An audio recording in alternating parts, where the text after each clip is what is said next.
What's up, everybody? Welcome to another episode of All Out War. I'm Turner, and I'm joined with Rosie. What's up, Rosie? Hey, what's up, man? How you doing, brother? I'm doing good. Yeah, Doing well. doing well. Yeah. Not feeling.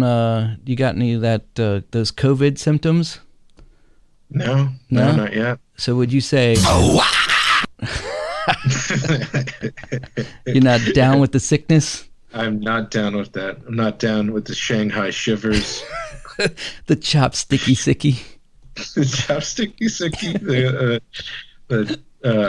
There's other ones I just immediately was thinking of that I'm not going to say because My son called it the chopsticky sicky the other day, and I started laughing. I'm like, oh man, I'm rubbing off on that kid more than I know. yeah. Anything else, I'd probably get into trouble. All the other names I've seen. But yes, right. I know, right? Especially today, because in the world today, it's on fire, literally on fire. United States is rioting in all of these liberal cities: Baltimore, L.A., Atlanta. They're trying in D.C., but they're getting squashed pretty quickly out there. And so if you said anything racial about the virus, called it the Chinese flu or whatever, you would catch heat because we're so racially charged right now as a nation. Well, good thing we don't talk about anything racially sensitive in this episode. Oh, right. We do. We have a great episode. It's going to be cool. We'll get into that in a minute with our guest. But what do you know, man? Hey, did you know that John Lennon, this is in honor of our guest, so I hope he hears this. Okay. In honor of our guest, did you know that John Lennon tried to convince Paul McCartney to drill a hole in his skull? Wow. I did not. For a lobotomy? No, it's called trepanning. Whoa. So I'll read this. The act dates back to at least 6500 BC and was done for many reasons, including letting out evil spirits, treating health problems such as migraines and mental health issues, and releasing pressure from the brain. I will say I stumbled across this thing today. Last night, I had a really bad migraine, and it did pop into my head. I was like, I wish I could drill a hole in the back of my head right now. Just to relieve this pressure. So I think it's... And all those evil spirits would leave too. Hopefully. Trust me. I wish they'd leave.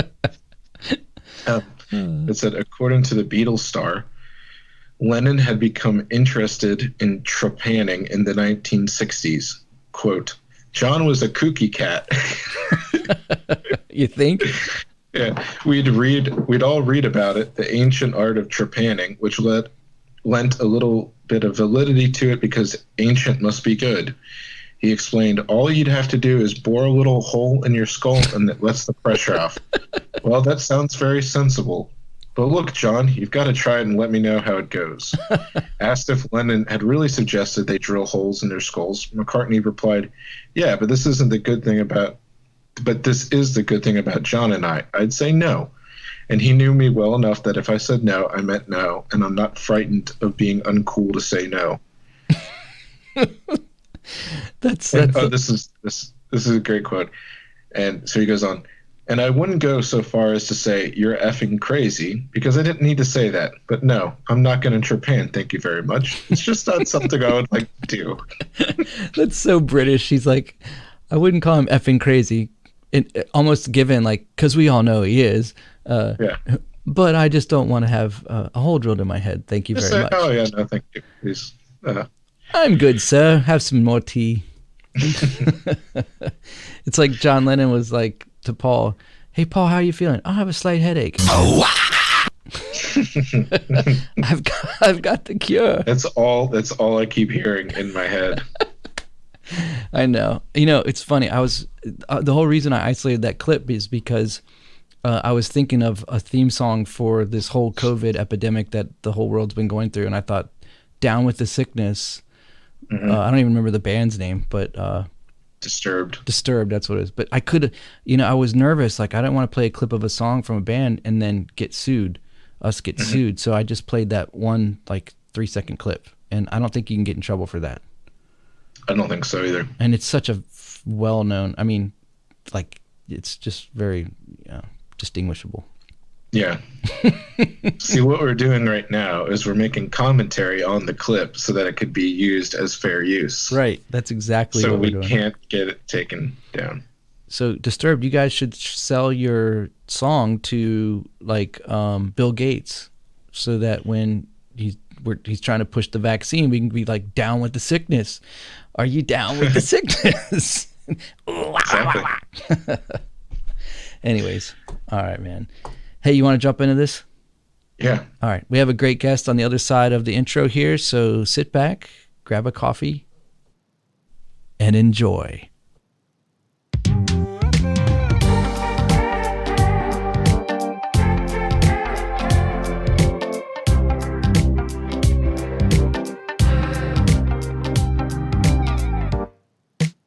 You're listening to the All Out War podcast.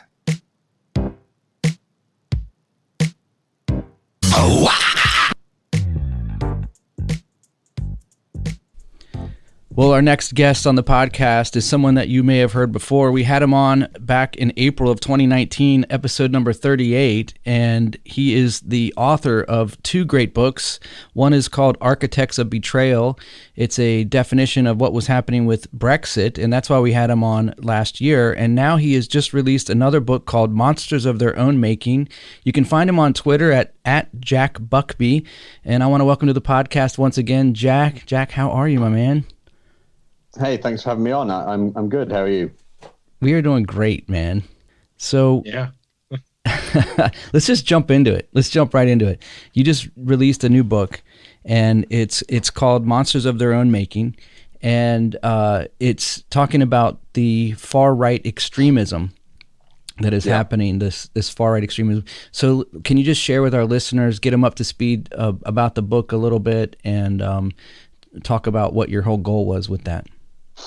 Yeah, so let me start by saying that, well, first, the subtitle of this is How the Far Left, the Media, and the Politicians Are Creating Far-Right Extremists. And that kind of throws people off a little bit at first, because if they don't understand the context of the book. Now, I'm not a reformed conservative who became a far-left liberal multiculturalist. That's not who I am. That's not what I'm saying. I am a conservative. I may be considered a populist by some. I consider myself a culturist in that I believe in the primacy of national culture. I'm certainly right-leaning, but I think it's important that conservatives accept that there is a far right in the same way that there is a far left. And when I say far right, I'm not talking about economic far right. I think that's really by the by. I think we're talking about social issues here. So you can have a conservative who is, strict on immigration, but someone who's far right may want to expel everybody who isn't white and, deny the Holocaust and kick out the Jews. So I think it's important to accept that far right does exist. And the reason why my perspective on this is maybe different to some is because I came from that world. I became politically active at the age of 15. I joined a white nationalist political party, which was doing very, very well in Britain at the time. And I was pushed up the ranks. My friends were terrorists some are in prison now. One is in prison for trying to murder our local MP. So I've had a pretty wild life, if I'm honest with you. And I've come out of it at the end. Going through those experiences, I've come out of it as a fairly moderate conservative that's constantly smeared as an extremist. And I just wanted to get this down into paper. And I think the overarching theme, the overarching argument of this book, based on my experiences, which I outline in detail, is that the far right is being created by the politicians being negligent and refusing to talk about specific issues, by the media smearing decent people, and by the far left making it impossible to live your life on your own terms. Man, okay. Well, that's a great synopsis of why you wrote it. You mentioned that you started off, on that far right side of everything. What was it that kind of pushed you more away from that? What were the things that you saw happen, or what was there a specific event that occurred in your, you mentioned your friend that's in jail, or this guy that that's in jail. So what was that? The thing that got me into politics was the case of a young girl called Charlene Downs. She was a young girl from Blackpool. I think she was 11 years old. In 2001, she went missing. She was a victim of Muslim grooming gangs. And I got a feeling we might have talked about this in the last podcast. I can't remember. Yeah, I think we did. But that was the case that got me involved, because it came at a time around 2008 or so when these Muslim grooming gangs, which are gangs of majority Muslim men across the United Kingdom who were raping and abusing young girls. And it was covered up by the police. And we've had several government inquiries and reports into this. And they did find that the police were actively ignoring these cases. And we've had several admissions from people in the police, from local politicians, from police and crime commissioners, that they didn't want to rock the multicultural boat and that they didn't want to appear as racist. And so being in a working class community and speaking to and meeting these people, you knew this was going on, but the politicians didn't want to talk about it. And when I met the family of Charlene, who was raped and abused and killed, and her body never found, that made me really angry. And as a young man, with testosterone and hormones flowing through you, you just want to go out and fight the world. And that's what I did. And I, through a series of life, just a series of things that happened to me, I ended up being pushed fairly high up in the ranks of the party that I joined, the British National Party, among neo-Nazis and actual proper far-right people. And what was interesting is I never really subscribed to those really, really far-right ideas. I believed them when they said they'd modernized, because they were telling the whole country, we've modernized, we aren't the party we used to be in the 80s, which was basically National Front style neo-Nazism. And yeah, I was young, dumb, and angry, and that's how it happened. Man, so when you jumped into that, you said you were young, and I think that I want to try and draw a correlation between your situation and your story and what you see happening, especially right now in the United States with the conservative movement, because it seems as though there's been a rise in some of these really far-right individuals. And, I think interesting things happen. They get censored, or they get, pushed off of platforms, and they, even things like PayPal and things like that. So they're trying to cut them off, but it's not other conservatives that are saying you've gone too far. It's the ultra left wing side that's trying to silence any voice. And yeah, I mean, what we're seeing with this censorship is if the platforms, the social media platforms, really wanted to foster better discussions and to sort of squash that extreme right, they wouldn't be censoring them. Because the moment you censor them, this is another theme I have in the book, is proving the far right.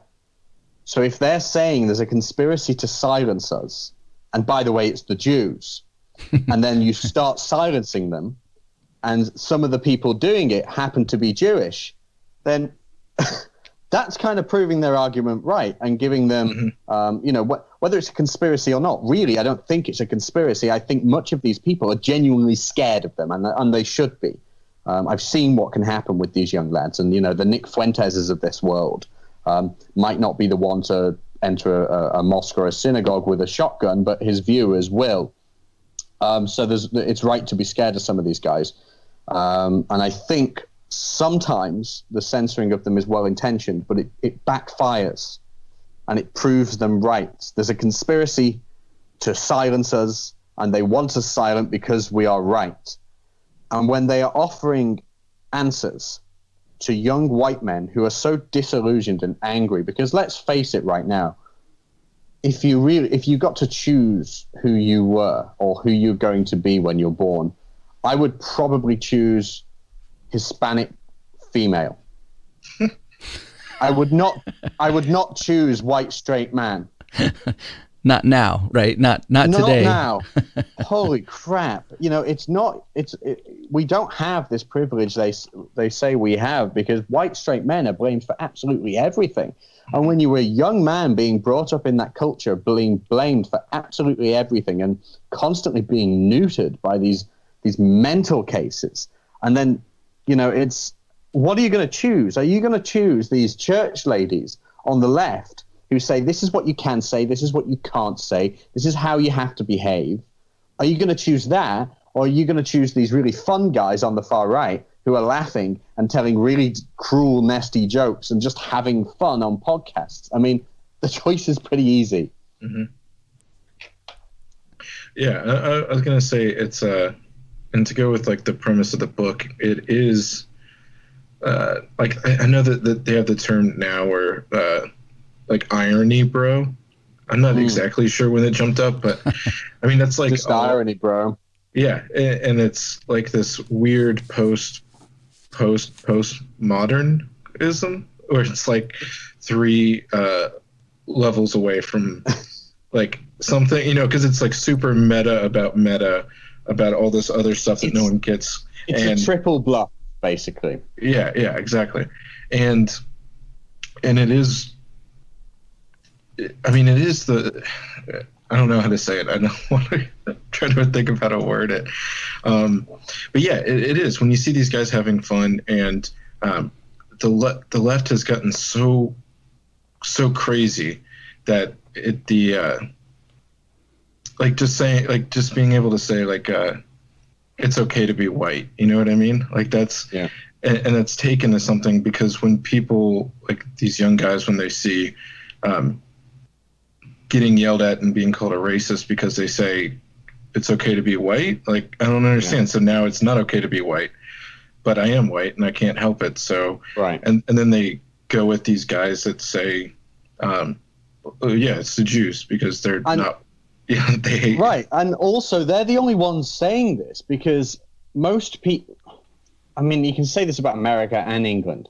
Go and speak to the average normal person. It's easy to feel like, and I'm not necessarily speaking on behalf of you guys, but certainly for me, it's easy to think the whole world thinks in the same way that we do when we're on Twitter and stuff and arguing over politics. And actually, most people don't. My neighbors, when I moved into this crap apartment I'm in right now, I'm waiting for my visa to go over to America to be with my wife, and I'm just stuck in this apartment in England by myself. And I met my neighbors, and I've become friends with them. And I always have this nervous moment where I'm like, how are they going to react when they find out about me? And they didn't care, because they were like, what?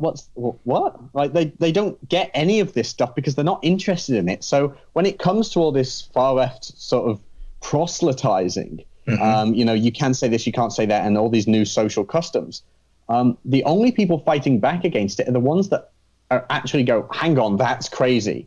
And the only people who are actually really that worked up about it and really want to fight back against it happen to be these neo-Nazi extremist types, because everyone else are just normal people who can't be bothered with that crap. So, the fact that they are there, they're having fun, they're offering answers to young men who are being marginalized and smeared by this, I argue, the 3-pronged attack. You have politicians that don't want to talk about issues like immigration and the way that neighborhoods change with mass immigration, and other working class specific issues, some that maybe will disagree about, me being a British conservative and all that. But then you've got the media who constantly, if you feel neglected by the politicians, like the politicians aren't listening to you, you would expect that the media are the guys that might actually represent your interests. And when it's the media that calls you racist too, it's like, holy crap, all right then, well, what do we do? And people go out into the streets and protest. And then the minute you go out in the streets and protest and say, hey, somebody represent these causes we care about, you get bricked in the face by some lunatic with dreadlocks. And all I see is we're backing people into a corner. And when you back people into a corner, what are they going to do? Eventually, they're just going to lash out. And that's what we're seeing with these really crazy far-right people. And what I would say about that is, yes, the far left is more vocal and more numerous, but that doesn't mean the existence of one problem doesn't mean another doesn't exist. It doesn't negate the other. And it also doesn't mean that the far right doesn't have an opportunity to grow, because what I'm seeing, it is growing. And they are recruiting off this proselytization or proselytizing from the left. And it's just going to get worse. So what I would say about this is, don't pretend it doesn't exist. And just because it's politically easy to say, oh, everyone's far right these days, don't pretend it doesn't exist, because it does. You said there was a three-pronged approach. You said it was the political, the media. What was the third one? The politicians ignore you and don't represent you. The media smear you, and then the far left attack you. Okay, so the actual far left, yeah. Let's talk about the media for a second, because even our podcast, which is small and like unnoticed, we still have experienced different types of suppression, just because of keywords or titles or whatever, or guests. We've had certain guests, and because their name shows up in a feed somewhere, it ends up, being hidden from things. How can my name? Which I'm proud to have your name on our podcast, man. but how?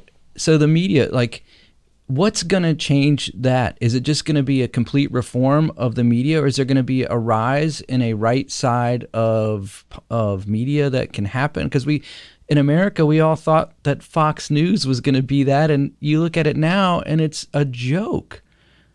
Yeah, it's but I would start by saying I don't think it's that healthy to have these two competing wings of media. I mean, it can be fun. It can be fun, but there are dangers to having this huge political divide, and we've seen that exaggerated within the last 10 years or so, and it's not been pretty. I think the end goal with the media should be for them to. They can't be okay. Let me wind this back a bit. The problem with the media isn't necessarily that they are far left. It's that they pander to the far left because they're terrified of them. I don't think for a moment that every single person in the media is extremely far left. I think most of them are liberal, yes, but I don't think they're full-on SJWs. But they pander to that because they are vocal, they are loud, and they will, they will ruin your reputation if you don't pander to it. So I think the way of solving this, and one of the arguments I'm making in the book, is that we actually have to, and I'm sorry to say this, guys, we have to empower liberals, sane liberals, because they're the ones who have the power to stop this madness. There's not much we can do about these blue-haired crazy people, because we're always going to be evil to them. They're never going to listen to us. And at the same time, they're never going to listen to the left. But here's what the left can do. The left can reclaim their own narrative. They can refuse to be bullied by these people. They can stand up for their own liberal principles, and the likes of CNN, the likes of the New York Times, can become normal, Democrat-leaning, liberal outlets like they used to be. They can boot out the SJWs, and you know what? The only backlash they get will be the backlash from the SJWs, because they are a tiny, tiny minority of people. It's mad that we found ourselves in this situation where we're pandering to a small minority of lunatics. Really, the liberals have it within their power right now to turn off this switch and things go back to normal. Yeah, we'll probably end up with a few more riots on the streets, but they're like children. Eventually they cry themselves until they can't cry anymore. So I think the media can be fixed. I think the goal should be for it to return back to sort of more level-headed ground. But I think that will only happen if liberals feel more empowered to stand up to these mental cases on their own side. And in turn, as I say in the book, this will stop this reciprocal extremism on both sides. So don't you think, though, that what you talked about pandering to a small minority, isn't that part of the entire liberal like a foundational building block of liberalism is this whole political correctness, which feeds right into that. Because you can't tell somebody that they're wrong. You can't tell somebody that they're what they are is, you know, too much or not right or doesn't fit in, because now you're being intolerant. And that's where I get frustrated. Yeah, I mean, yes and no. I mean, classical liberals, of which I'm friends with many, really hate this authoritarian, left-wing authoritarianism because it isn't liberalism. And I hope I don't sound like one of these people that just parrot standard talking points here, but this is an accurate analysis to say that, you know, the left aren't liberal. They're not. Isn't it a foundation of that? I would say no, because, you know, liberals, as you say, as you accurately say, you can be who you want and do what you want. But what we're seeing with these authoritarian whack jobs is actually you can't be who you want and you can't say what you want. So I think those original liberals are still there, but I think they are terrified, you know? Oh, yeah. I'm just saying, I think they're terrified, and I describe them in the book as the owners of an unruly dog. And the SJWs, the authoritarian far left, are the unruly dog that they are terrified, they're constantly nipping at their hands. They just need to kick the dog out. I completely agree. And I was going to say, like, there's the first example that popped into my head was like with all the gay stuff, like the actual gay stuff, not just like, you know, stuff we call gay. I was gonna say, you know, like, I know this is, again, I hate using like bumper sticker slogans. The left are the real racists, right? And I was gonna say, like, you look back at like 2008, Barack Obama, his platform, and Hillary Clinton are both against gay marriage. Yeah. Or that, and I mean, just using that as an example, because I immediately thought, and this kind of goes into like the radicalizing, I think, where, how do I say it? So like liberals, I think, okay, so a standard conservative Christian, at least here in the United States, would say, like, because of my faith, I think that gay marriage is wrong and they shouldn't do that, but we shouldn't, like, we're not stoning them to death, we're not killing them or anything like that. Right. We're just like, hey, we don't think that's right. And that's it. Like, you know, just kind of whatever. And the liberals used to be like, hey, we think that they should be able to get married. And that was it. That, you know, that was basically the argument is, okay, why do you think, you know, and just, it's even kind of civil. And then all of a sudden you have this crazy stuff where it's like, no, you have to be gay. And I mean, like, to the point where it's, I mean, they're literally like saying stuff like that. And then that's the whole narrative that gets pushed. And that's where you see the people, they're like, I don't want to be gay. What do you know, drag queen story hour and all this stuff. And because they're so, like you said, they're so scared of the backlash, because those are the people that will, because they don't have jobs, these social justice people, they're, you know, a lot of them rich trust fund kids that can just do whatever they want. They will spend all the time calling up, you know, sponsors of people and organizing this stuff.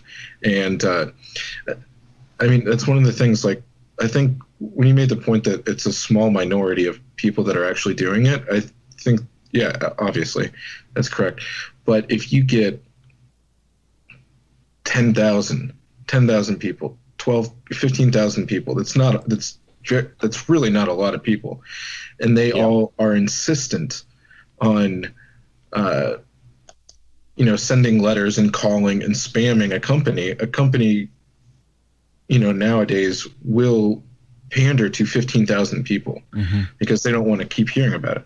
So I just wanted to point out, because I actually had never heard anyone say to empower the actual like civil liberals. You know what I mean? They're still there. And what I would say is we've gotten to this situation, and the reason why this minority are so powerful is because they've been putting out their feelers for the last 10 years or so.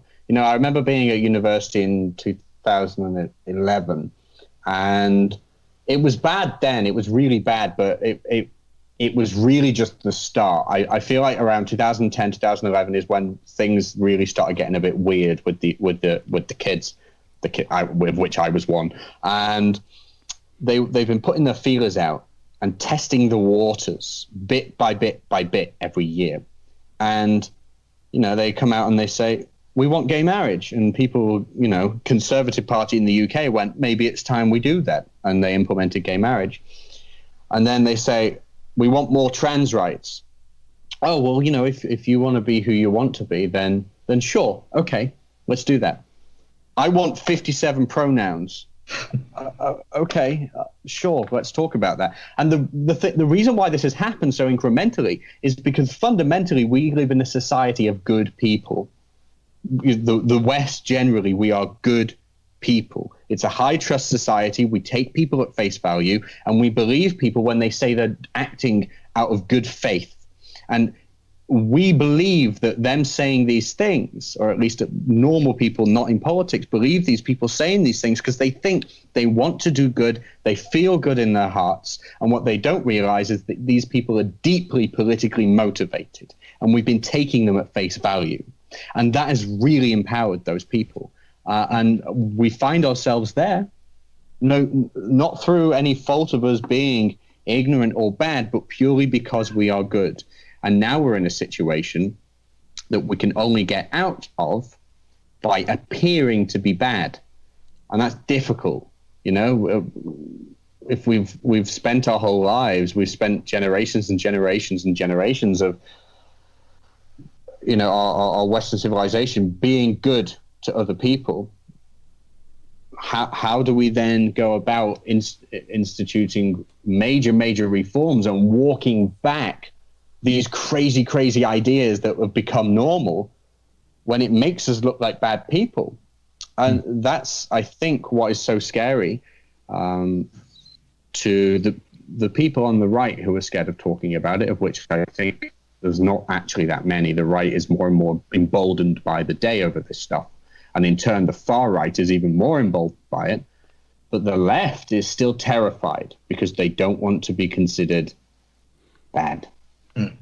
Yeah, I was going to say it's totally, I've been seeing the same thing with the incrementalism. And I mean, just looking now, and maybe we can move on to a different topic since we've been talking about this for a while, but it's interesting, like if you look at the platforms of standard conservative, we're like, at least here in the United States, well, I'd argue the Republican Party hasn't been conservative in quite a while, but the Republican Party platform is like 8 to 10 years behind where liberals used to be. Right. And it is because I think we're good people and all that. But so you had, I don't know if we talked about this last time, but you had mentioned it just earlier in this podcast about being stuck in the apartment by yourself. And I know that you came out publicly with it when you guys, you and your wife, Martina, I can't remember who published it first. So what I'm getting at is you are stuck in the UK, even though your wife is American. She's here in America, and you can't be here in America. And that is, I mean, I don't want to, not say, I don't want to call it a smear campaign because it's a lot more than that. Yeah. And, but just that whole situation is kind of what I'm alluding to. Can you talk about that now that I know a lot of it is public? Yeah. I was reported to the FBI as a terrorist. Somebody claiming that I was planning on coming to the United States in March of 2017, so over 3 years ago. Yeah, over 3 years ago, claiming that I was planning on coming to the United States to commit terrorist atrocities, which is rubbish. And they investigated me. They realized it wasn't true, but it resulted in my visa being cancelled. And this was in the very early days of my relationship with my now wife. It was a time when her younger sister had leukemia, and it was very difficult because we decided to get married very, very quickly, and we knew we were going to get married. And so we wanted me to go and meet her family and do all that stuff. And she came to the UK to meet my family, but I couldn't go to the US to meet her family because of this fake tip, which resulted in my visa waiver travel being revoked. And visa waiver, if you're unaware, which I presume you are because you're Yanks, you don't need it. But when you're if you're planning on traveling into the US, you can pay $15 or whatever it costs, and they just register you, and it means you can travel into the country without a visa. And that is what most people use in England to go to America. That was cancelled mysteriously after me visiting America twice a year for like 4 years or something. And I'm like, that's weird. And then the same week that travel was cancelled, I got a phone call from the FBI after they'd visited my wife. And they basically talked to me about the accusations that were made against me. I told them it was nonsense. I rather foolishly said, I will give you all my passwords. I don't care. You can check me out. I'm not a terrorist. To which I said, you're the FBI. You probably don't need those. I was very, very open with them. I said, listen, I might live a bit of a weird life, but behind the scenes, it's very boring. And they believed me, but, my visa was cancelled. So then I applied for a normal visa. That was rejected pending administrative processing, which should take 60 days. It took 2 years. And those 2 years, I had no answer. And having no answer meant I couldn't enter the USA. So that was another 2 years I couldn't go and meet her family. And the only reason that was even resolved and I got my answer was because I had to sue the United States government. I sued Homeland Security, the State Department, and the Justice Department. And I sued them for an answer because they didn't give me an answer to the visa. I sued them. I won. I withdrew the case because they gave me what I want. But what they gave me was a no. They said, no, you can't come in. And at that point, we were like, wow, we didn't know what to do. And we had to delay our wedding because of that, because, issues with family and where are we going to get married and stuff. And we were hoping that the visa would be resolved by the time we had the wedding. And we knew that it was kind of pointless getting married because we couldn't apply for the spousal visa to move to America until that was resolved. So anyway, we got married. I'm in the process of coming to the United States now. I've had some help from a congressional office, but I'm still very much in the system. So we'll see. We'll see. I think it will be resolved, but it goes to show just how easy it is to really, really ruin someone's life with just a fake tip, because of course the government has to be responsible and make sure that fake tip wasn't real. Mm-hmm. And the person I probably should have mentioned, the person that did this was a woman called Juliette Jeske, who is a 47-year-old cat lady in New York City whose husband left her for a man. Oh. And wow.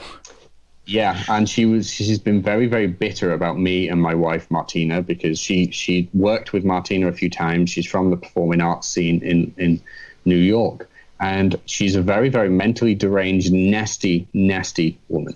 I think I don't know what other adjectives I could use to describe her. She's nasty and mean-spirited, and she does it under the guise of being righteous and pure. And that's what makes these people so dangerous, is they've elevated themselves to God level. They are the arbiters of truth. And if you disagree with them, then anything they do to destroy your life is righteous. It is the right thing to do. And she wrote a blog post about this, and it's like 10,000 words long. She's written it like it's some kind of novel. And she's, describing every moment of her pain of going through these experiences of destroying our life, where she talks about how she felt when she reported me and some other people to the FBI, because she did it to others too. She talks about how she felt when she reported us, and she cried because she felt this is what it must have felt like in World War II fighting the Nazis. And it's like, these people, man, they're insane. They're genuinely insane. And this is what I mean, going back to what we were saying before about empowering the moderate left, is this is who they've kowtowed to. Mental cases. A woman who only does this to make herself feel better because her husband left her for a man. Like, this is what she fills her life with now. And suddenly, like, this is normal. This is the new normal. That, you know, you're fighting Nazis because you disagree with someone on I don't know, what does she disagree with me on? Mass immigration? That conservative Islam might be dangerous? I mean, like, I'm not that controversial.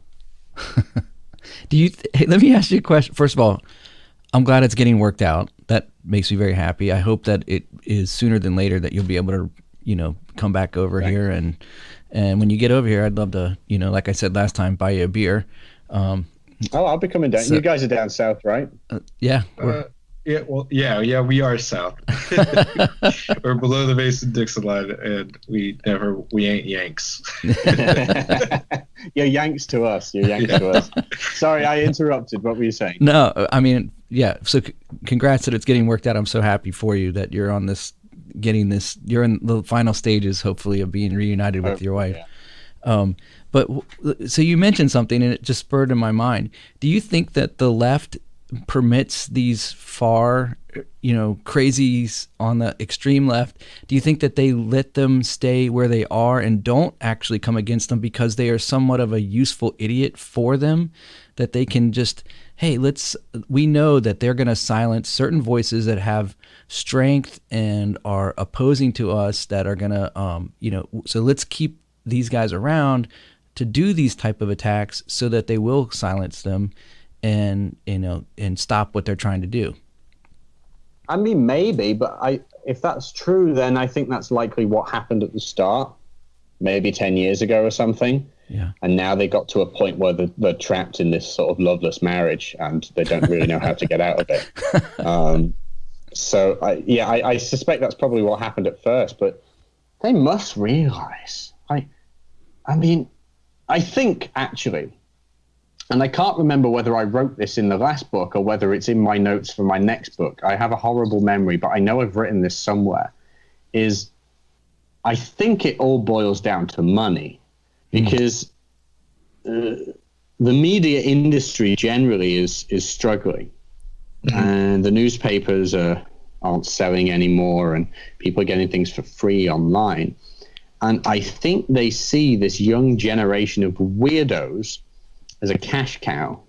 So as much as they are kind of trapped in trapped in this sort of, I don't know, loveless marriage or whatever with these far left radicals, as much as that's the case, and they probably realize how crazy they are, at the same time they're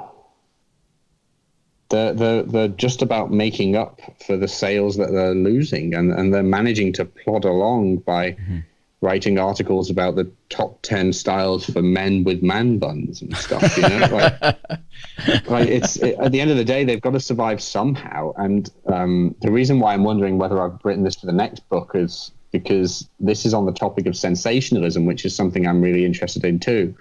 Is at this point, the only thing that can make the media money is sensationalism. That's what sells. And then there's a whole other discussion around that, which maybe is for a different show entirely, which is the worrying thing about sensationalism selling is that it only sells because that's what people want. And that's scary too. What do you think about, so I'm seeing like right now, when we're recording this podcast, there's massive riots that are happening in the United States all over. And then I saw that they actually spurred up into England today, in London today. Oh God, yeah, I saw. With this, so George Floyd is the African American guy that was killed by a police officer, and I'm seeing. So you scroll through your feed on social media, and you know I follow a plethora of people on purpose because I like to be able to see what's being said on both sides. It's helpful to just be educated and know what they're thinking.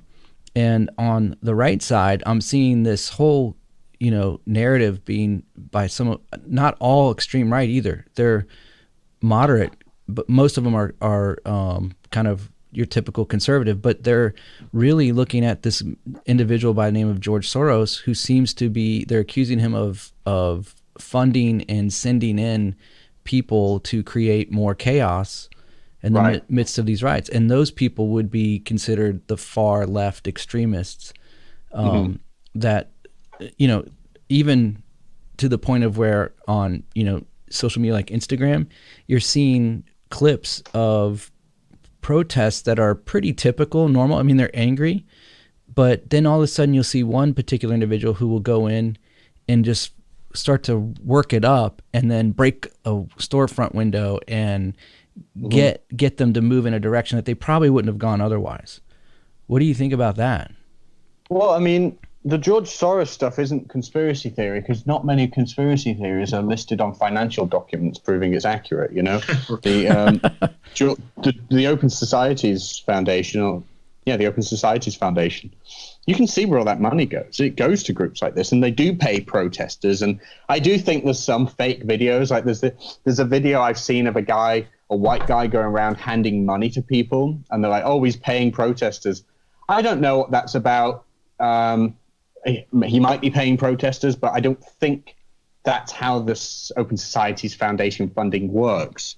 Right. That money goes into think tanks and organizations and, you know, political action groups and things. Like, it's not just handed out to people on the street. It's very possible that video of the white fella giving money to black guys on the street is actually some absolute moron giving reparations. I would not be surprised by that. So like that was my immediate thought when I saw that video, because I've seen people talking like this. So there are these far left groups out on the street. Some of them are funded indirectly by George Soros. The one thing I would say about these protests is this whole thing is a white nationalist wet dream, because their answers, their solutions that they give to young white men who have questions about this new world we live in, where they're evil, they're to blame for everything, and there are things that they can and cannot say and can and cannot do. And the answers that they get from the white nationalists is, well, there's this Jewish conspiracy and blah-de-blah-de-blah. This group says this and this group says that. And, you know, we cannot live peacefully with black people. And that these are the things that the far-right groups say.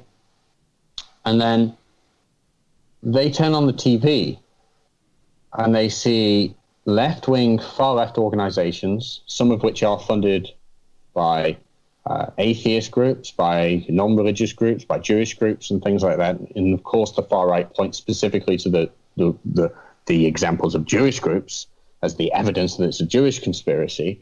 And then they see black people out on the street rioting in what is effectively a race war.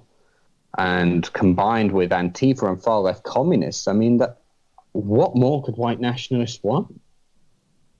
That's their recruitment. All they need to do is turn on CNN right now or any TV news network, film it, put it on YouTube and say, this is why we exist. And let me tell you, if people are afraid, and I don't think actually in this example, people are that afraid to talk about this, because I've seen people being very, very strongly opposed to what's happening, and that's good. Yeah. But if people are afraid to talk about stuff like this, then it really does give ammunition to the far right, and that's worrying. So I am glad to say in this example that there are people being very, very robust in their opposition to this. What's so funny to me is you take a situation where literally all of America agreed at first, this guy should not have died. It was a tragedy. Right. No one disagreed. Everyone was like, that cop was wrong. He shouldn't have killed him. That guy shouldn't have died. And it turns into this massive race war. And that's why I think that this is where the media and where you have these far left groups that come in and stir people up. That's why they're responsible.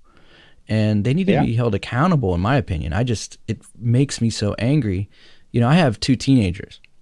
And they see this and they get very confused, because we are a middle-class white family. We're Christian.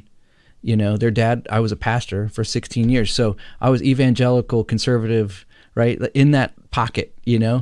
And they feel guilty for what I call, and our conversation was, we're blessed. I told my kids, we're blessed. You have two parents that are married.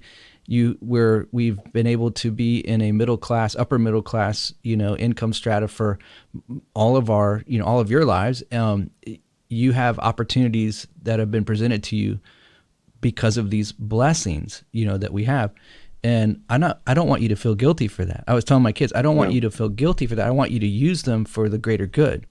So help somebody else if you can, but also don't despise the fact that you have these opportunities in front of you. And I think it causes so much confusion in people on, how do I respond to this? What do I do? How do I, I have a African-American next door neighbor. How do I talk to them without, being, groveling and and the whole like slave owner, like it's a crazy conversation in America that is literally on a fuse, and it's just going to explode. It's terrifying. Yeah, it's being taken advantage of by opportunists who see this as the perfect moment to strike. And I am shocked by how moronic this decision has been. Whether you can call it a decision, I suppose it just happened naturally. But the idea that they would riot like this just before an election is bonkers, because they're not going to win any voters round doing this. And let's be honest, it's not Republicans doing the rioting. Yeah, it scares me. The one thing I have been sort of noticing about this over the last day is I saw a video of this woman, and I have to say, by the way, Antifa is definitely provoking this 100%, but we cannot give Black Lives Matter and the African Americans who are taking part in this, we cannot give them a pass on this because they're doing it too. And I saw an African American woman. What is the politically correct way of doing it? I'm in Britain. Is it black or African American? What were we meant to say? It's people of color now. It's POC is what they like to say. Okay, so I saw a fat POC running out of a shop earlier. I saw a POC running out of a shop, and she was holding like a big stack of Nike shoes. And she's looking into the camera with this massive grin on her face and just gets in her car and drives off. And I'm looking at it and I'm thinking, in any other day, she might walk past you in the street or drive past you with a veil of respectability. She's your neighbor. She's a normal person. But right under that veil of respectability is a woman who will rob you blind the moment she has the opportunity, who doesn't care about you, who doesn't care about the community that she even lives in, and will happily watch as people burn shops down, and she will watch with a smile on her face. And the fact that thousands and thousands of people in one community all turn out to be like that really scares me. And I don't have an analysis or anything interesting to say on that, by the way. That's just something that I noticed that shocked me, and I cannot relate to that. Because I know that where I came from a very working class background. We moved up to sort of lower middle class when in later years, but growing up we lived in an old miner's house in an old mining town, and my community were all working class with not very much money too. And if one of us got robbed, if someone stole something from us, it was a community effort to find the bastard that did it. That was the community I remember. And I remember when it happened because someone stole my grandfather's motorcycle and the whole street rallied up and we found it, and we found the bastards who nicked it as well. And they didn't call the police. So I'm very, very shocked by that. And it's something that seems very, very alien to me. Isn't it amazing that all these people would just sell the neighbors down the river like that? Yeah. And that, I don't think anyone disagrees with that stance. I think the conversation that's being pushed is that for years, that community of the people of color have been oppressed and not given the same opportunities that I would have, or maybe yourself. And so this is just years of repression that's now they're like, I'm going to get mine back. That's the conversation. And I don't agree with it, obviously, because I'm the type of person that says, look, I grew up in a single family home. My mom worked 2 jobs. I was a drug dealer at 17, didn't go to college, and I've had to really work hard to put myself in a position Right. to be where I am. And yes, obviously there are unique opportunities to someone who's white versus black or person of color, but that is not a limitation exclusively.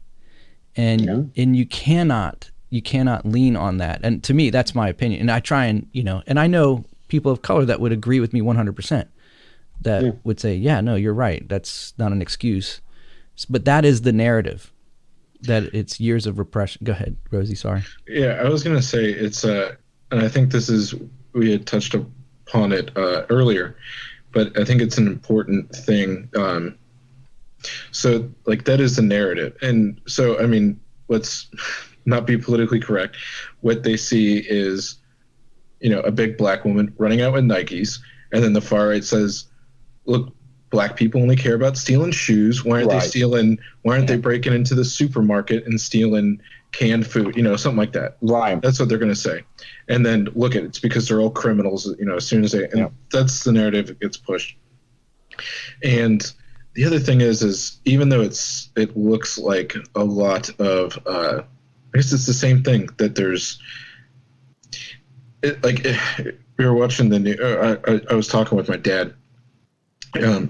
We were talking, and I was like, hey, "Did you see the new narrative that now it's white supremacists that started it?" He's like, "Oh, I haven't watched the news," and we were just talking. So went back and I was like watching just like news streams, and what's crazy about it is like in these cities, it's it looks like a lot because the cameramen are on the ground and they're following around a group of like 200 people on the street, and they are walking around the street. So you're always seeing with this group. So it always looks like everywhere they go that there's tons of people doing it. But in reality, it's not really that much. Maybe, again, 15,000 in a city, which seems like a lot when you only have 300 cops or something like that, and they're on every corner. But the vast majority of people have no idea that even like that the white supremacist thing was something people were saying, because the normal people don't even know what's going on. Like normal people aren't looting. The majority of people are not looting, and the majority of people in America are not even watching. They're not even paying attention. Oh, there's some riots going on. Okay, whatever. I'll make sure they're not coming over here. And I think that's important, that when we see these things on social media, that they are presented with an agenda. They're shortened clips, and I mean, you said this is interesting about because it's an election year, and I was thinking that this. So if the narrative is that these white cops are just killing black people en masse, they're just doing it for fun, right? They're killing black people. Ain't true, but yeah. Right, yeah. But so the narrative is they're just out here just killing. They're just, driving by in their police cruisers, just shooting up ghettos and killing innocent black people every day. That's why the outrage is so built up that they have to go and burn down the city.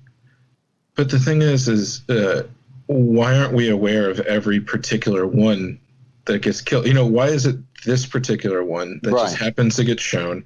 And it's because, I don't believe that there's other shootings and stuff like that people capture on video and they just go under. No one cares. Well, it's this one because it doesn't happen as often as they say it does. I think there's definitely a conversation that needs to be had about police brutality. I've been looking at some of the numbers over the last few days over this, and again, I'm a Brit, so I'm less fond of guns than you guys, and so I would be the kind of person that says I do think American police are a bit trigger happy. And I think there's a conversation that needs to be had around police brutality because hundreds of extra cases are appearing every year. And so, yes, there's a conversation to be had there. Yes, what happened to this George Floyd fella? From what we know, because let's not forget due process. Yep. From what we know, it does look really bad. It does look like this guy basically killed him. Again, due process. Let's have a trial and see what happened, rather than burning down major American cities. But I think there's a conversation to be had there. But if we want to get really uncomfortable about it, let's do it. the numbers don't add up. Right. So, for instance, more white cops are killed by black men than black men are killed by white cops. Mm-hmm. True. Interestingly, also, some data I found, white people generally interact with the police less because white people commit less violent crime. And yet, despite that, about twice as many white people are shot dead by the police every year than black people. And people say, oh, yeah, well, there's more white people than black people in America. And that's true. But that, you've got to take into account the fact that white people interact with the police less. So if we really want to get into those numbers, and if we really want to talk about racial conspiracies, then we should be banging the drum and saying that, the white people are the biggest victims here. But I'm not banging that drum because I know that the police as a whole are not racially motivated. Yes, individual police officers get off on it and they have power trips and they will kill someone. And this guy, Derek Chauvin, or however you pronounce it, had a record as long as his arm of doing things like this. And it was Amy Klobuchar, whatever her name is, that let him off on multiple occasions when she was the district attorney or whatever it was in that state. So if we want to have a conversation about that, we can. But I don't think we will. There is no grand racial conspiracy here. I'm quite happy to say that, but it doesn't win you any favors. And I think the Democrats, I think they know it too, but they are terrified of stepping a foot wrong because they know that the black vote is what puts them in power. And Biden is struggling. I was looking at the numbers the other day. Obama got something like 96% of the black vote. Clinton got, I think, like 86%. And Biden on the weekly polls is on 79% of the black vote right now. And he ain't doing great. And then he goes ahead and tells black people they aren't black, which was an interesting move. And now I saw this statement his campaign put out where they say, it's righteous and justified, but please don't burn any more things down. But it's righteous and justified. I think it's going to be interesting how they square this circle.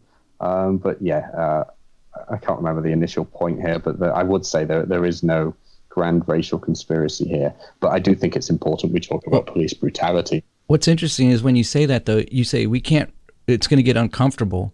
It shouldn't get uncomfortable. The reason it gets uncomfortable is because the only people who start to talk about those numbers that you were mentioning about, twice as many white people are killed by police officers than black people every year is the far right.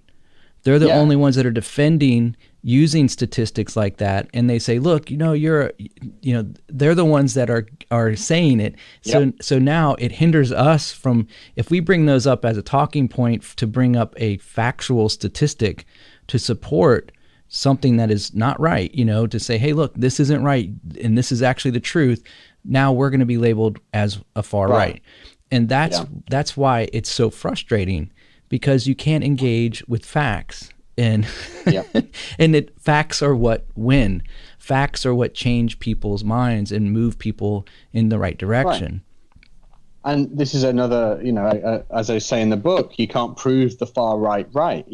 If you keep allowing the far right to be right on a few things, like this one, for instance, because the far right are going to be the ones who talk about numbers of who gets shot and whether it's really a racial conspiracy and things.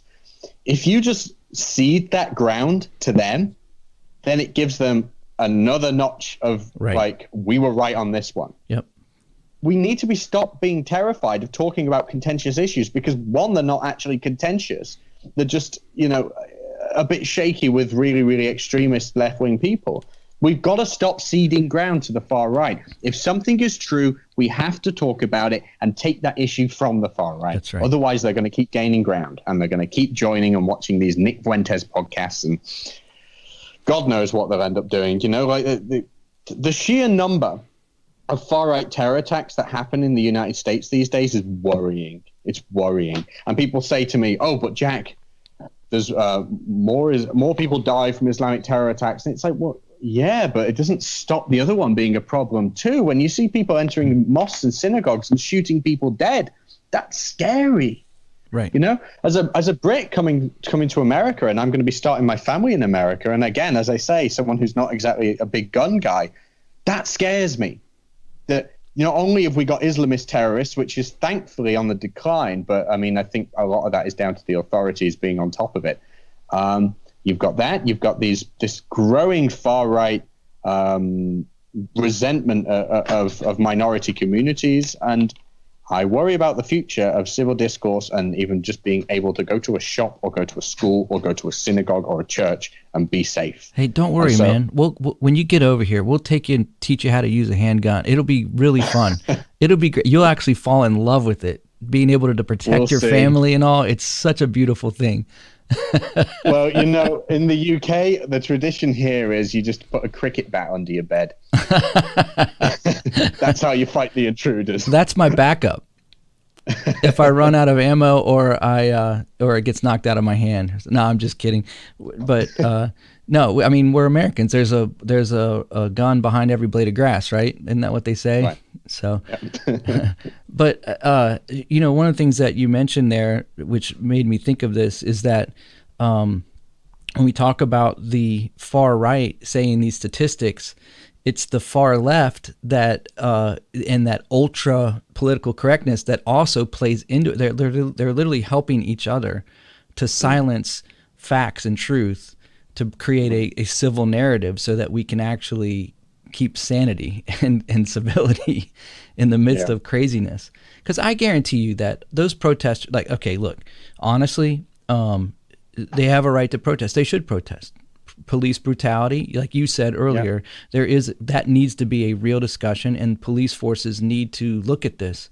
My personal experience is that I know several, and my family too, are police officers here in the United States, and they become extremely cynical, and over years of dealing with people, in the only time you interact with somebody in your job is when there's a problem, like they've broken a law or you're lied to constantly. So when you're trying to get to the truth to find out whether or not you need to write a ticket or arrest somebody, they're not going to be honest with you if they're guilty, typically.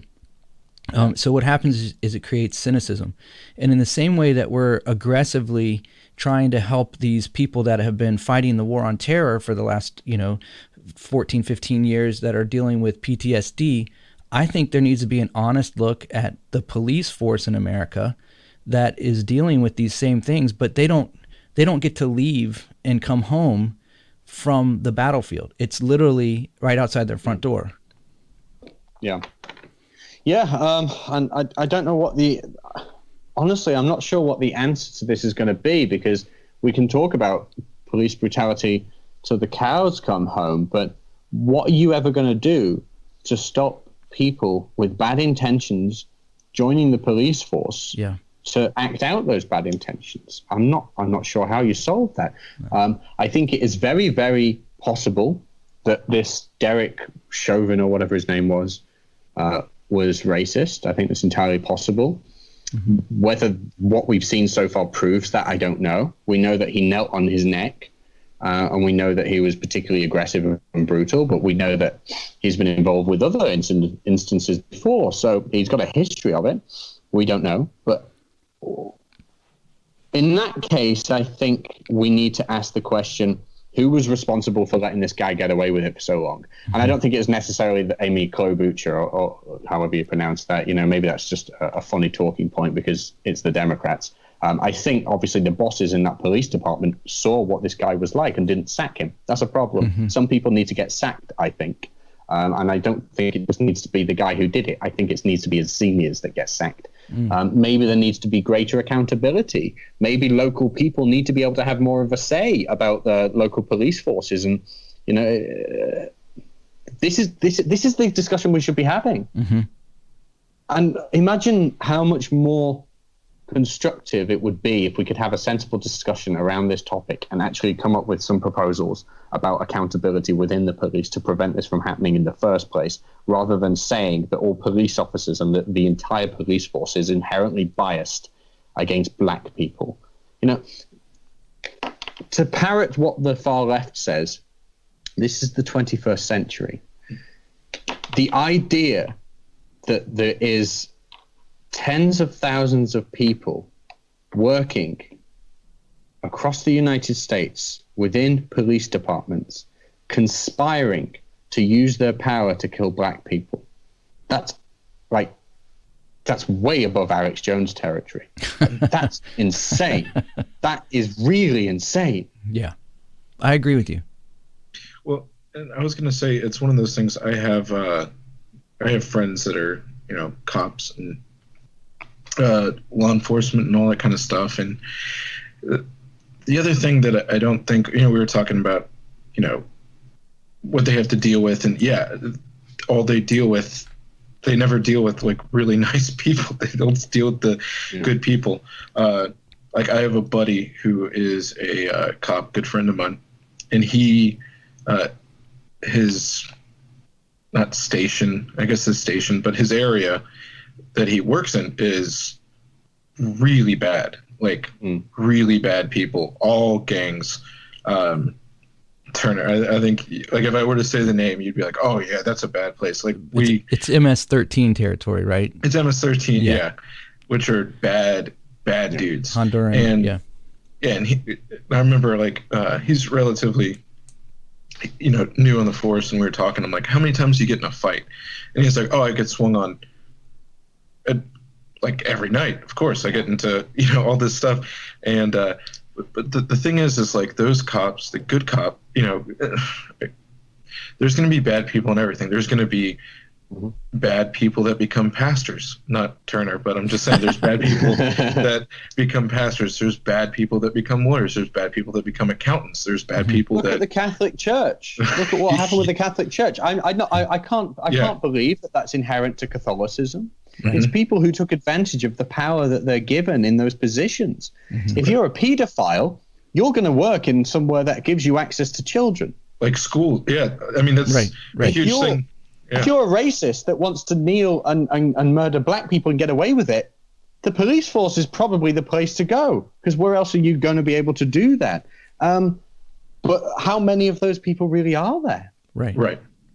And I was going to say the thing that doesn't help is if we start demonizing all cops and saying this is the point I was getting at, is all these cops are just going to here to shoot black people, like I said, then anytime if that gets reinforced, normal black people that don't have anything to be afraid of are going to be on edge because they're getting pulled over by cops. Right. Cops know that they're on edge. They're already on edge. Right. I have people of color friends that are telling me, like, I'm nervous. I have a buddy, one of my closest friends. He's married to a black woman. He's got 2 African-American boys in their 20s. And he said, I get nervous when they leave the house because they drive fast. They're in their 20s. They drive fast. They're just like normal 20-year-old guys. They're not doing drugs. They're not dealing drugs. They're not doing anything like that. And but because of their skin color, they're targeted. They're targeted is how he feels. And that's a legit, like, he's white, his wife's black. He's not like some liberal, guy that's trying to just say what the talking points need to be. It's experience. And so that's why I think the legit conversation does need to be, what's happening in the police force? What are they being taught? Yeah, the statistics are true. Violent crimes by African Americans, just the statistics don't lean in their favor. Yeah. And I was going to say that does a disservice to all the other cops, because there are the most of them are good and they just want to do their job, and they do go out there because they want to protect and they want to keep people safe. Yeah. And it's like, I think one of the things that they've done, which has been smart, is they've been pairing up a white cop with a black cop. So you got somebody in there, if they're interacting with a person of color, then the white cop's going to allow the other officer to do the majority of the interactions to help defuse any possibilities, of something escalating that doesn't need to be, and vice versa. The other thing that I think needs to be talked about, which is, this is legit, and this I blame Democrats for this 100%, is that where there are high populations of concentration of African Americans or people of color is typically in Democrat regions, and they are not helped by the education system. They are not helped by the way that they continue to feed into the things that are holding them back. And they always tell them that they need these things, and they don't need those things. They need to be properly taken care of. You know what I'm saying? I'm not wording it correctly. No, I see what you're saying, and it's this whole thing feels to me like it's a self-fulfilling prophecy. Black people are oppressed, and so let's riot against the oppression, and in turn, that's creating a really negative view of black people. Mm-hmm. Like, it hardly does your cause any good if you turn out into the streets and start burning things to the ground.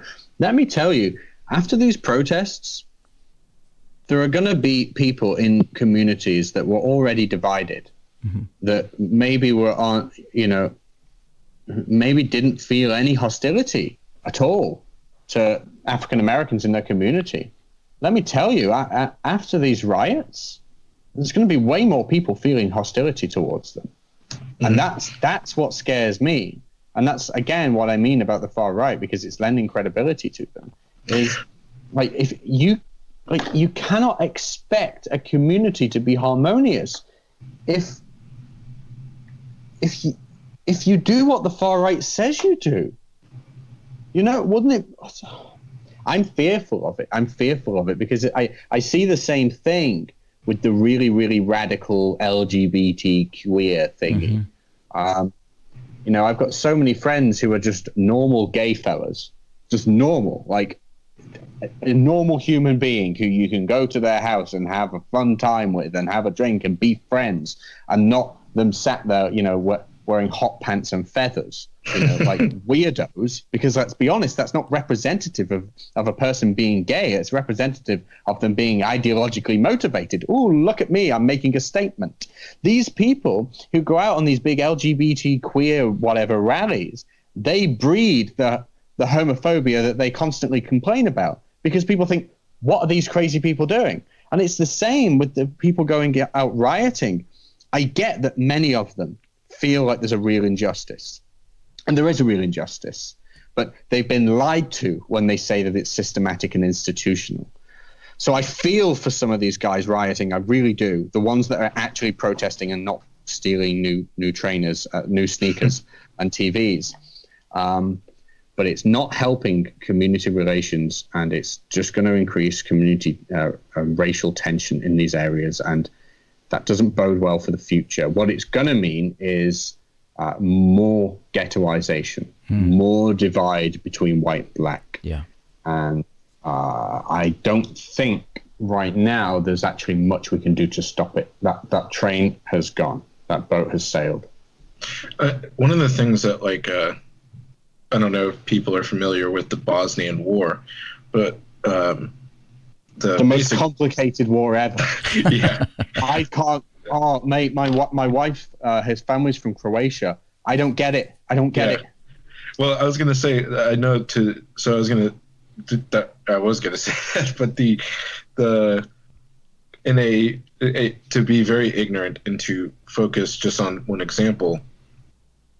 More or less, these Christians and Muslims were coexisting in the same neighborhoods for 20, 30 years, living next door, Christian, Muslim, they're friends, they all hung out and everything. And then all of a sudden, like that, there was a religious war, and Christians, it was on both sides. It wasn't, I immediately wanted to say the Muslims started killing all the Christians, but the Christians just started killing their neighbors, raping daughters, everything like that. And the way things are going, I don't want to say, I don't think, obviously it's different, but I don't think it's out of the realm of possibility of when we talk about slippery slopes and stuff like that in particular neighborhoods, ones that are, because I want to say the other thing is, and I know this is, again, a very vanilla talking point. We're still a majority white country, and that means that there's millions of white people, and not all of them are rich. So, I mean, you look at particular places, the close by Appalachia, one of the poorest white areas in the entire nation. It's the poorest area in the United States. Yeah, Where is that? Appalachia. The Appalachian Mountains. Where's that though? Kentucky. Virginia, Yeah. north. It's Kentucky. It's a little far. West It's Virginia, like this. West Virginia, West Kentucky, and Right. Virginia, where they all kind of converge down Right. there. My mom's actually Yeah. from there. That's where she grew Right. up. Yeah, but I mean, huge opiate addiction problem, Mm-hmm. meth, and all this stuff. I mean, they're poor white people, and so I want to say, first of all, it's not just blacks that are doing stuff, because they're acting really crazy too. White people, there's white trash. But the thing is if you get into these neighborhoods where there are poor people, like of all races, not too many poor Asians in America, but so I was gonna say, but I mean, battles between, that's how a race war would kick off, is in a city. They just start, beating up each other's neighbors and stuff like that, because they think this poor, this poor black family next to me. I'm a white guy. My neighbor's poor. We work at the same steel mill, or whatever like that. All of a sudden, he hates me, and then they think that they're all trying to kill each other, and that's how it's going to start. And I don't think I used that example of Bosnia because there have been places in history where neighbors just turn against each other. We cannot pretend that the wars that happen overseas and the wars that have happened in the past are never going to happen to us now. We can't pretend that just because we live in a modern society and life is a bit more comfortable for some of us, does not mean that these things won't happen. Right. If you'd asked me 6 months ago whether the economy would be shut down by a virus that came from China and that tens of thousands of people had died within a few months, I'd have told you, you're mental. What are you on about? But it happens. And so, I mean, these riots that are happening now, if there's anything that's going to start a race war, it's going to be people out on the street calling for the heads of white people because of a tragedy that happened that we're being told is a part of an institutional problem, and we're being told that by people dangerously motivated with a political agenda. Right. I'm very, very worried about that. Very worried. I think, man, it's so like a point that I made a few minutes ago, and I didn't go on a little bit more about it, but I think this is an answer to some of the problem, and this is that the education system in America, in particular in the inner cities, is run and established by far left groups, and they perpetuate a mindset to the people in those communities. And so when you're talking about the inner city of Washington D.C. or Baltimore or L.A. or Atlanta, what you have is extremely liberal education systems, and they're not bringing them up into a competitive level where they can actually be set free and change and provide for themselves and make themselves into, this sounds really horrible, but a productive person in society. And so I think it goes back to that primarily within those communities, that the liberals have let them down. Like you said perfectly, they have been sold a lie, and they're believing the lies. That's an interesting point, and it made me think back to when I was in school, and I didn't come from a privileged background, and all the people in my school weren't from a privileged background either. But what I remember from school, and I believe even with the far left nature of the teachers' unions and the teachers generally, which is another topic entirely, they told us repeatedly growing up, you can go to university if you study hard. You can make money. You can make something of yourself. Me being a moron, of course, got into politics and turned my life upside down, and that was not the smartest idea. But there are people from my town, which isn't the most privileged place at all, who've gone on to do so well for themselves And they did go to university and get their degrees, and because we were always lifted up by our teachers. Listen, yes, you might be from Skelmersdale, but you can go and do great things. And they did. And compare that to, I've been shocked to learn from friends of mine who are black that in the schools or even in their families, they're taught that in many instances, and I can't generalize because I can't say it's true everywhere, but it's certainly true in many places, that young black people are taught the white man will always put you down. Mm-hmm. You'll always be at a disadvantage. You can't always do what you want. And that's why we're here. I was shocked the first time I heard about, and I don't know if you've heard this, was pale white men. That apparently there's a thing called the talk. Have you heard of this? Yeah. No. Young black kids get the talk from their parents or people in their family, and it's about how the white man will keep you down. Wow. Wow. Man, okay. I never had the talk from my parents telling me you're working class and you can't go anywhere. My parents told me I could do anything I wanted. Or you need to keep black people down. Don't let them succeed. They can't beat you. No, my parents never told me that. Like, they were never like, hey, they're the enemy. It was nothing like that. It's interesting. Racism, right? One thing that, I recently met a guy from Prevent, and Prevent is an organization run by the government. It's the government's counter-terrorism, counter-extremism strategy that prevents young people being radicalized.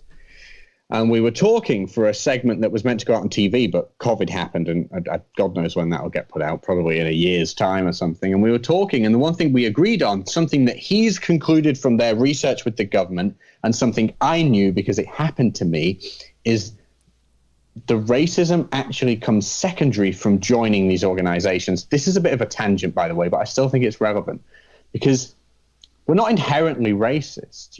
I grew up in a 99.999% white town. There was one non-white kid in our school and everybody wanted to be his friend. Coming from a white place didn't mean we were racist.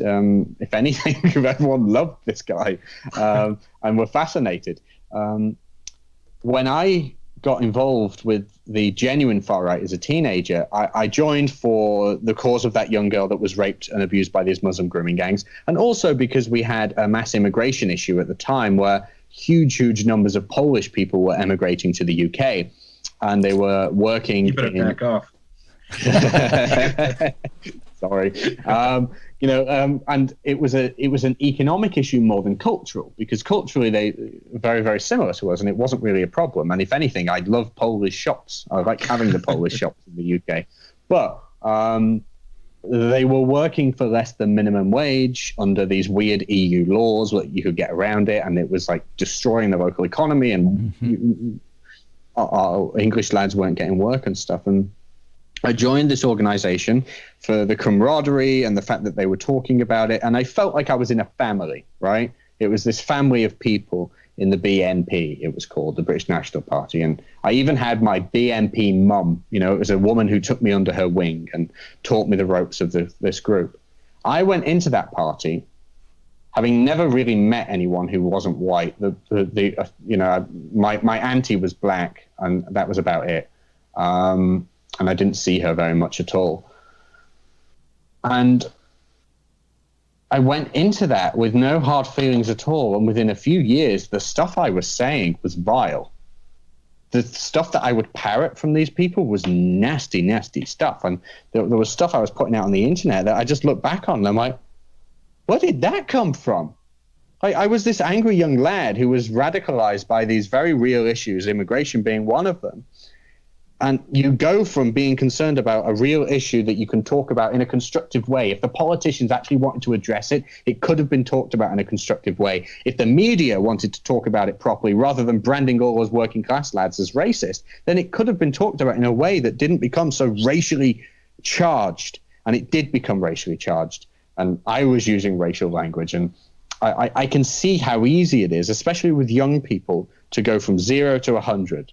And I went from 0 to 100 to 0, you know, and I feel very, very blessed that I didn't go down the same route. And my eyes were opened as I grew up and got older. But the fact that young people can be so easily sort of switched into that mindset of thinking about black and white is scary. And I guess your point is it goes on both sides because of the talk, right? You know, they're finding voices that they feel frustrated or whatever, and then they get validated by their feelings, and then they get radicalized. Right. And it's right. I think they go out and do this stuff because the talk and being taught from a young age that white people are out to get them. And this is what I mean. It becomes a self-fulfilling prophecy. They keep getting fed this lie. And so they go out and then they riot because they feel like they can't do anything else. And when they riot, the white man comes out in force and crushes them. Or in this case, Orange Man comes out and crushes them. And, you know, that's going to breed some resentment. You know, when Trump sends in the military and stuff, that's going to breed major resentment. And that generation of people will tell their children, when I was your age, son, the white man put us down too. And so it's just going to continue. It's just going to continue. And I think that's very scary. Again, the solution, I don't know. I do not know. Yeah. It's a big one. It's a big ball of wax. And it won't be solved on this podcast, that's for sure. Three white guys, we wouldn't even be validated to have the conversation. But we know. I just keep thinking about the things that we're talking about here, and if anyone ever comes in and takes snippets and things. Oh man, you know, just the very fact that we are white and trying to figure this out is a problem. Yeah. Well, I was going to say, no one on the internet actually knows that I'm not black. You are. You're one of those rare black Polish immigrants. Yeah. Well, my claim to fame is that I'm more Native American than Elizabeth Warren, so that's funny. Yeah. That's awesome. Oh man. Well, Jack, man, this has been amazing, and I really appreciate you taking time to just share, you know, your life and what you're doing with your work in your books. And also your view on these things. It's really cool to hear a perspective from someone who's not in the United States, who's watching this somewhat from the outside, but has an educated, you know, understanding of a lot of what American culture is. And I just really appreciate you, man. And I'm so glad that you're going to be getting over here soon, and looking forward to what the future holds for you with your family and all of that, your marriage. Do you have any other books or anything in the future that's in the works right now? Well, yeah, again, thanks for having me on. I appreciate it. It's good to talk to you guys. Yeah, I do have some books in my head. The problem is with this coronavirus, man, it's really scuppered my chances with this book. It's really hurt sales and promotions and stuff. So the question is, can I get another book deal? Hopefully I can. And if I can, maybe I'll self-publish again. I don't know. But yeah, I think I'm going to talk about sensationalism a little bit more because I'm in a very sort of reflective state these days, and I think it's important for us to acknowledge failings on the right as well as the left. Mm-hmm. And there are always failings, and there are always things we can do better, which interestingly is something I don't hear many folk on the left say. It's not often you hear the Joy Reids of the world say, maybe I'm wrong about this, or maybe we can do better, but we should say that. Mm-hmm. So that's the theme I'm going to be exploring in the next one. But, you know, if anyone's listening to this and intrigued, I would encourage them to pick up a copy of this book, because it's my story, and it's not boring. It's been a hell of a ride. And I think from the reviews I've had of people that have read it, it's been very good. And I'm very, very privileged and honored that people are reading it. And that's awesome. Yeah, I don't have anything to add, man. Thanks. Well, thanks for having me on. I want to encourage all of our listeners to go get the book. Go get his other book also. Go get the book on Brexit, which the Architects of Betrayal. I will warn you now. that book, the feedback I've had from that book is this is a difficult read, and I'm like, I know it was a difficult write because the Brexit thing was an absolute mess. But if you want to understand it, that book definitely explains it. Yeah, and it's really important to America. It's really, really important to America because with Britain being such a big ally of ours, we need them to be as independent as possible, so that they can rule and prosper the way that they were designed, to do. But so yeah, I would encourage our listeners to go check out your stuff, buy your books. Can they get it on Amazon? What's the best place for them to get them? Amazon, really. I mean, you can find all my books at jackbuckby.co.uk. That's jackbuckby.co.uk. All my books are listed there, but you can buy them on Amazon, Barnes & Noble, all that kind of stuff. Well, we'll definitely put the link in the show notes to your website so that they can have access to your books and purchase them there. You're probably going to get a ton of sales. I just want to warn you. You'll probably be able to buy another house or a yacht or something because there's. Can't wait. Yeah. Oh man. Well, Jack, thanks again, man. I just have such respect for you, and I can't wait to finally meet you in person at some point. It'll be cool. Look forward to it. Cheers again. Yeah. Thanks, brother. Yes. Bye-bye. Thanks for listening to the All Out War podcast today. We hope you enjoyed the episode, and we'll catch you next time.